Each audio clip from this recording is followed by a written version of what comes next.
Martin Scorsese's epic Killers of the Flower Moon. We watched this the month before. We went and seen it on the IMAX screen, so it looked absolutely beautiful. Fantastic film with Leonardo DiCaprio, Robert De Niro, Lily Gladstone. Obviously, everybody knows DiCaprio and De Niro. They've both worked with Scorsese many, many times. She's a relative newcomer to films on this scale anyway. Yeah. She stole the film as well. Again, we were just talking about Vanessa Kirby and Napoleon. I think Lily Gladstone was the role in this film. De Niro was brilliant, because when I watched The Irishman, I thought it was a little bit sort of comical, whereas in this it was like, oh my God, De Niro's back. It reminded me of his portrayal in Angel Heart, where he's that sort of really dark character. Yeah. It was that kind of thing. Whereas DiCaprio he got those fake teeth in. He was a little bit goofy on purpose, and I thought, why did you do that? He didn't get in for 3 hours. I don't think he should have done that, but it didn't spoil the film.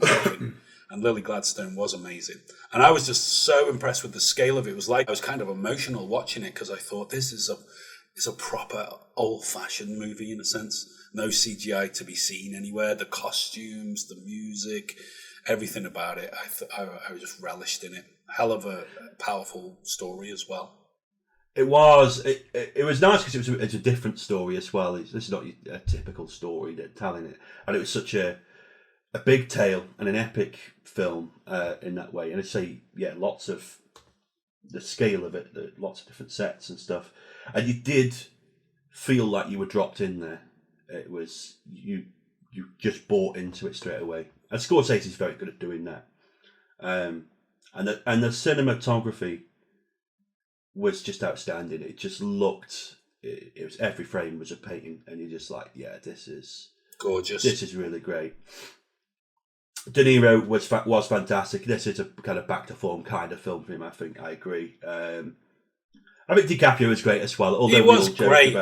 About the accent thing, but it kind of. Do you remember when we were watching it though? There was that woman sat a row in front of us, and she was just on her own. But every time DiCaprio said something, even if it wasn't something particularly humorous, she was burst out laughing. You know, you got nice color skin. And that was making me laugh. I was thinking, God, she's just finding his performance completely risible. But that's what I was expecting with Joaquin Phoenix in Napoleon. You see, I was expecting it to be a bit of that sort of, and there was a little bit of it, but not as much as I thought. Do I need warn you of my indiscretions? No, madame.